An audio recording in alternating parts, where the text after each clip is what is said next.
Autism stems from differences in biology that have an influence on brain development. Autism is a lifelong condition.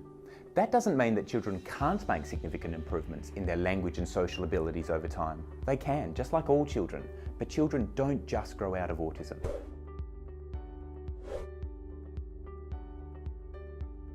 Autism can affect a person's ability to understand subtle emotional cues, such as tone of language or body language. But when emotions are communicated more directly, there's a wealth of evidence showing that children and adults on the spectrum are even more likely to feel empathy for others.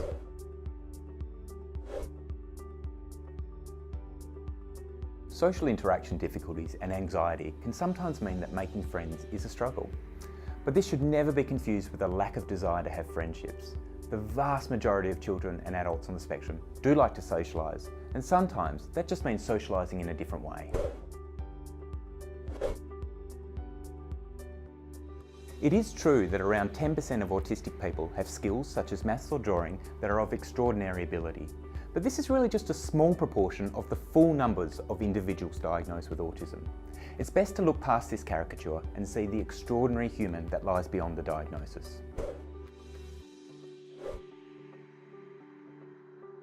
"100% categorically no. There have been literally thousands of studies in this area, and all of them have found no association between vaccinations and autism.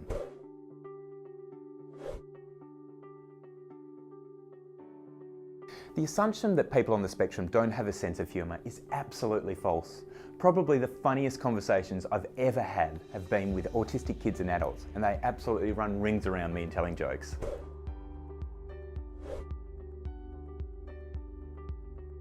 Don't be fooled by the news stories that you may see.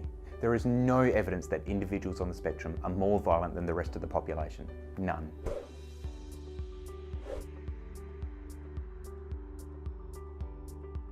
Many people on the spectrum are in wonderful, loving romantic relationships. Just like the rest of the community, not every person on the spectrum chooses to be in a romantic relationship, but that is not the same as not being capable of doing so.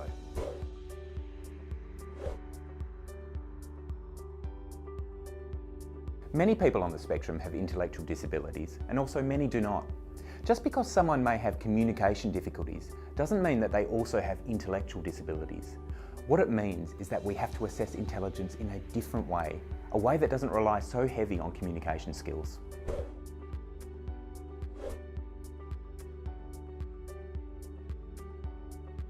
Not every child will be great at maths, not every child will repeat back words, not every child will have difficulty speaking, and not every child will have hand mannerisms. Every child and adult on the autism spectrum is different, full of their own unique talents, personalities, and yes, challenges. The label autism doesn't mean one thing. What it is a gateway to understanding a whole new way of thinking about the world, and those children and adults are to be cherished for that fact.